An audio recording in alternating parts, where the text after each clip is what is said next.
الحمد للہ رب العالمین والصلاة والسلام علی الانبیاء والمرسلین اعوذ باللہ من الشیطان الرجیم بسم اللہ الرحمن الرحیم رب اشرح لی صدری ویسر لی امری واحلل عقدۃ من لسانی یفقہوا قولی واجعل لی وزیرا من اہلی۔ محترم سامعین، السلام علیکم ورحمۃ اللہ وبرکاتہ۔ الحمدللہ قرآن پاک ہم تعالیٰ ہمارا جاری ہے۔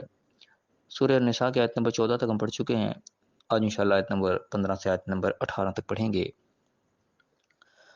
اعوذ باللہ من الشیطان الرجیم بسم اللہ الرحمن الرحیم واللاتی یاتین الفاحشۃ من نسائکم، اور جو تمہاری عورتوں میں سے کوئی فحاشی کا ارتکاب کر بیٹھیں، فاستشہدوا علیہن اربعۃ منکم، تو تم اپنوں میں سے 4 ان کے اوپر گواہ طلب کرو۔ یعنی کوئی ایسی عورتیں ہیں جن سے فحاشی کا کام سرزد ہو رہا ہے، جو کہ فحاشی پر اتر آئی ہیں۔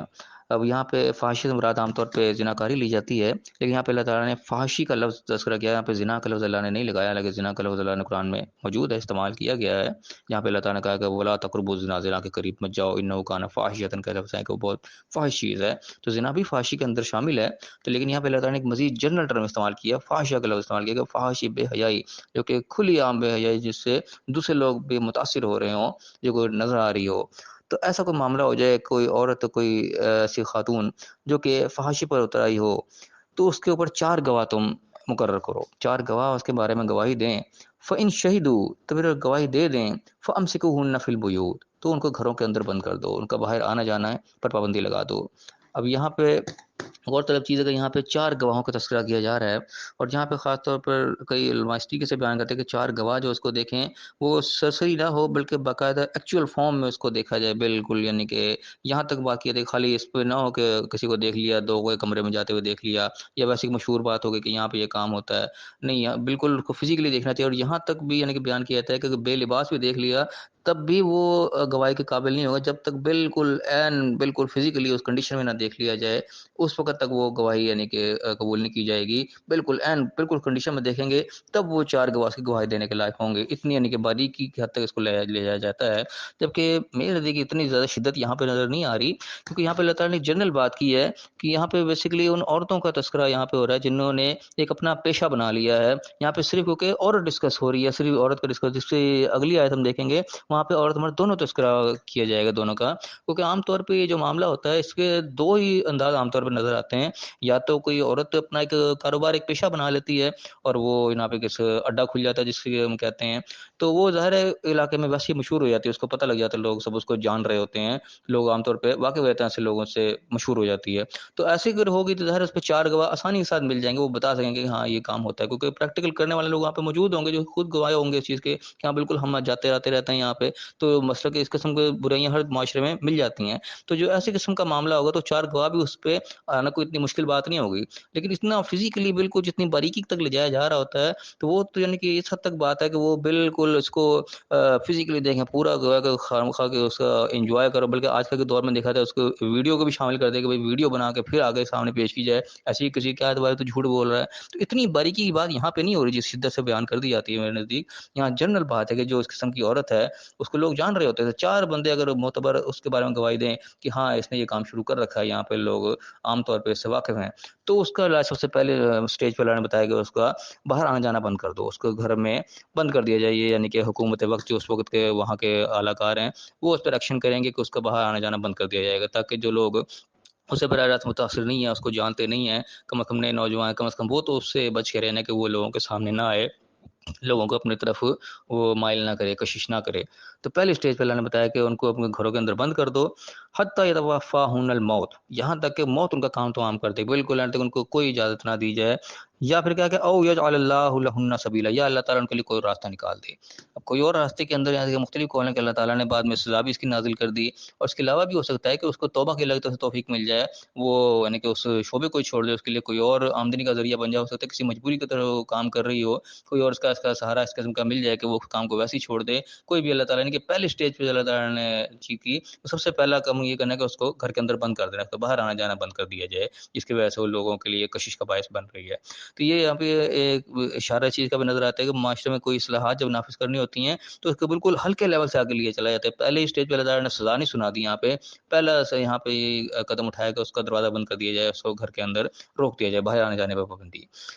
اس کے بعد اگلے آیت میں آگے کہ واللذان یاتی آنیہ منکم, اور جو دو تم میں سے کام کرے, مرد اور عورت. یہاں پہ دونوں یعنی کہ زیر بحث آ گئے. اب یہاں پہ یعنی کہ دوسری کنڈیشن آ گئی کہ ایک تو یہ کنڈیشن ہوتی ہے کہ کسی عورت نے اپنا کاروبار شروع کر لیا, دوسرا جب اس قسم کا کوئی کام ہوتا ہے, کوئی یاری دوستی کے چکر میں ہوتا ہے, اس میں لڑکا لڑکی دونوں ملوث ہو جاتے ہیں, دونوں زیر بحث آتے ہیں کہ آپس میں کوئی ان کا کوئی چکر چل جاتا ہے, اس کی وجہ سے یہ معاملہ ہو جاتا ہے. تو اس کے بارے میں یہاں پہ کہا کہ پہلے اسٹیج میں صرف عورت کو تذکرہ کیا, اور یہاں پہ دونوں کا تذکرہ کیا کہ دوسری کسی قسم کی کنڈیشن آ گئی. اب آزوہما, ان کو پھر کوئی سزا دو, ان کو کوئی تکلیف پہنچاؤ تاکہ ان کو اس چیز کی عبرت حاصل ہو. یہاں پہ بھی یعنی کہ کوئی متعین سزا ابھی نہیں بیان کی,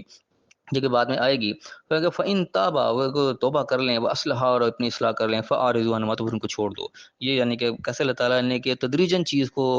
اصلاح کی طرف لے کے آتے ہیں. یعنی کہ ایسا معاشرہ, ہم سوچیں ذرا اس دور میں جب یہ آیات نازل ہو رہی تھیں, ایک جاہل معاشرہ تھا بالکل, یعنی کہ فحاشی اور یعنی بھی وہاں پہ عام چیز تھی. آج کل بھی ہم دیکھ لیں تو بہت ساری چیزیں اس طریقے سے عام ہوئی پڑی ہیں. جب ان کے اندر میں اصلاحات نافذ کرنی ہے تو وہ قدم قدم کر کے ایک ایک سٹیپ کر کے لے کے چلنا ہے. قرآن میں جگہ جگہ اس چیز کی نشانیاں دیتا ہے کہ ایک دم سے جو ہے کوئی تبدیلی نہیں آ جاتی, آہستہ آہستہ و تدریجاً اس کو نافذ کیا جاتا ہے. تو یہاں پہ بھی تدریجاً اللہ تعالیٰ اسی کا تذکرہ کر رہا ہے کہ سب سے پہلے جو اس قسم کی عورت ہوگی اس پہ 4 گواہ ہونے چاہیے, اور اس کے بعد اس کو جب گواہی دے دیں تو پھر اس کو بند کر دیا جائے گا. اب یہاں پہ گواہی والا معاملہ بھی ہے, یہ بھی کوئی اتنا آسان معاملہ نہیں, یہ بھی ہم ذہن میں رکھیں کہ آگے سورہ نور وغیرہ میں اس کے آگے آئیں گی ڈیٹیل, کہ جو گواہ ہوں گے ان کو بھی بڑا سنجیدہ مسئلہ ہے. اگر گواہی انہوں نے دی اور اس گواہی کو ثابت نہ کر سکے, 4 گواہ وہ پورے نہ کر سکے, تو الٹا سزا ان کے اوپر آ جائے گی. یہ اتنا کوئی آسان معاملہ نہیں کہ وہ گواہی دے دی, جس کے مرضی اوپر الزام لگا دیا, اس کے بعد کو ثابت نہ کر سکے. ثابت نہ کر دینے کی صورت میں 80 کروڑوں کا یعنی کہ اس کا جرمانہ پڑتا ہے. وہ جو گواہی دینے کے لیے کھڑا ہو گیا, وہ پتہ لگا جی وہ تو گواہی ثابت نہیں کر سکا, جھوٹی گواہی ہو گئی, یا سچی بھی تھی لیکن ان کو ثابت نہیں کر سکا, اس کو گواہی دینے سے پہلے 100 دفعہ سوچنا پڑے گا. اگر میں ثابت نہ کر سکا تو 80 کوڑے مجھے کھانے پڑیں گے. اب یہ 80 کوڑے کوئی مذاق نہیں ہے, ہم کو منہ سے کہنا بڑا آسان کام ہے. اب جلدہ کا لفظ وہاں پہ آتا ہے, جلدہ سے مراد یعنی کہ وہ جلد سے نکلا ہے لفظ, لغت میں اس کا معنی ہے کہ چمڑے کے اوپر مارنا, کھلی جلد کے اوپر مارنا. اب یعنی کہ کپڑوں کے بغیر انسان تصور کرے کہ انسان کپڑے اتار کے ویسے ہی بیٹھا ہو, کوئی بچہ ہی آ کے مذاق سے ہاتھ مار دے, کمر پہ تو نشان پڑ جاتا ہے, تو اس کے جگہ کھلے جسم کے اوپر جب کوڑے لگیں, اب کوڑا یا درے کا لفظ استعمال ہوتا ہے. یہ آج کل کے دور میں ہم یہ پولیس والوں کے پاس جب پنجہ ہوتا ہے اس کو قیاس کر لیں کہ اس کو خیال کریں کہ کس زور سے وہ پڑتا ہے. 80 کوڑے کوئی عام چیز نہیں ہے. جو لوگوں نے کھائے ہوں گے ان سے پوچھ کے دیکھیں ان کے کیا حال ہوتے ہیں. تو 80 کوڑے اگر کوئی بیچارہ کوئی کمزور جسم والا ہوگا, ایک دفعہ مار دی جائے تو وہ تو شاید ویسے ہی دنیا فانی سے کوچ کر جائے, تو اس کو تو شاید 2 کر کے پورا چلا کاٹنا پڑے گا, 40 دن میں اس کے 80 پورے کرنے پڑیں گے. تو کہنے کا مقصد یہ ہے کہ اللہ تعالیٰ کے قانون جو اتنے کوئی ہنسی مذاق والی چیز نہیں, کوئی ہلکی چیز نہیں ہے. بڑی سنجیدگی سے بات کریں, کسی پر اگر الزام لگایا, کسی کو ثابت کرنا چاہ رہے ہو تو بڑا سوچ سمجھ کے. تو یہاں پہ اللہ تعالیٰ نے 4 گواہوں کا تذکرہ کیا ہے, تو گواہوں کے اوپر بڑی بھاری ذمہ داری ہے, اگر نہیں کر سکے تو ان کو سزا ملے گی الٹا. تو یہاں پہ یہ بات آ گئی کہ 4 گواہ جب ہو جائیں تو ان کو روک دینا ہے گھروں کے اندر, یا پھر اللہ کوئی اور ان کا راستہ نکال دے. اور اگر 2 والا کو معاملہ ہے کہ کوئی پیشہ ور تو نہیں ہے لیکن کسی 2 حصے کو خطا ہو گئی ہے, تو ان کو کوئی وقتی طور ان کو کوئی تکلیف دو, جسمانی ان کو ایذا پہنچاؤ جس طریقے سے بھی پہنچا سکتے ہو, تمہارے اپنے ان کے ثواب دید پہ چھوڑ دیا, اللہ نے متعین قانون یہاں پہ نہیں بیان کیا.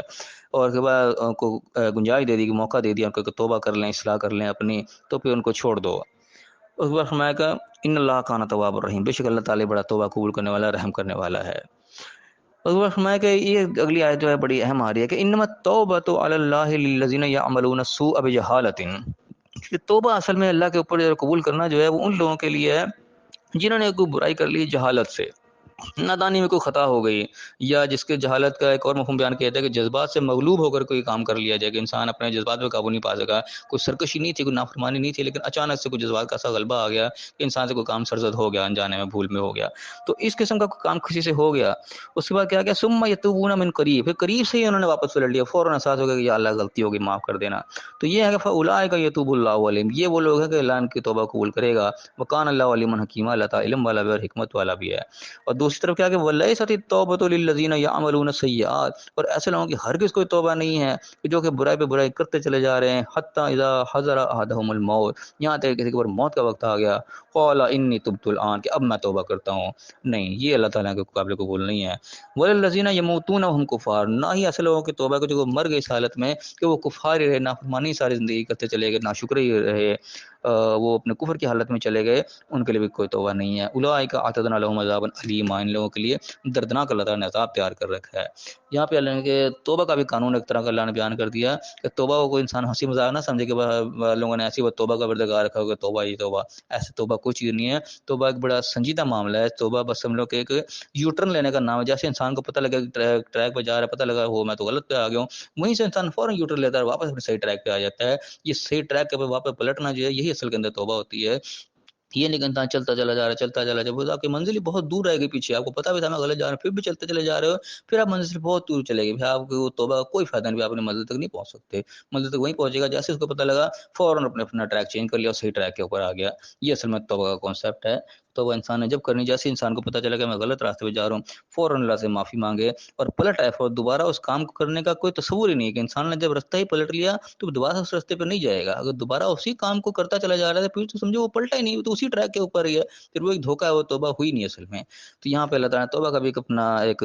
قانون سمجھو کہ بیان کر دیا ہے کہ توبہ ہے ہی اصل میں ان لوگوں کے جن سے وہ کام ہو گیا پھر قریب فوراً واپس پلٹ آئے، اور اللہ تعالیٰ بخشنے والا ہے۔ لیکن ایسے کوئی توبہ نہیں ہے جو کہ کرتے چلے جا رہے ہیں اور موت تک ہی جناب وہ دیکھ لیا کہ بالکل پانی سر سے گزرنے لگا، اوہ اچھا ٹھیک ہے اب میں یہ کروں، نہیں، جیسے انسان کو ہوش آئی فوراً اسی ٹائم پہ توبہ کرنی ہے، تب وہ توبہ قابل قبول ہے، ورنہ پھر وہ ایک صرف دھوکہ انسان اپنے آپ کو دے رہا ہے، وہ کوئی توبہ نہیں ہے۔ اللہ تعالیٰ ہمیں صحیح سمجھنے کی توفیق عطا فرمائے۔ یہ قانون اللہ تعالیٰ نے ہماری زندگیوں کو سنوارنے کے لیے بنائے ہیں، ہماری زندگیوں کو نافذ کرنے کے لیے۔ اللہ تعالیٰ ہمیں ان کا صحیح فہم عطا فرمائے، صحیح جگہ پہ ان کو نافذ کرنے کی توفیق عطا فرمائے۔ تھوڑی سی زندگی اللہ نے ہمیں دی ہے مہلت، بس یہ تھوڑی زندگی کو اللہ کے حکموں کے مطابق ہمیں گزار دینے کی توفیق عطا فرمائے، اور آخرت کی جو نہ ختم ہونے والی زندگی ہے وہاں پہ اللہ تعالیٰ ہمیں کامیابی عطا فرمائے۔ اللہ تعالیٰ ہمیں صحیح سمجھنے، صحیح عمل کرنے کی توفیق عطا فرمائے اور دنیا اور آخرت دونوں جگہ کامیاب فرمائے۔ آمین۔ وآخر دعوانا ان الحمد للہ رب العالمین۔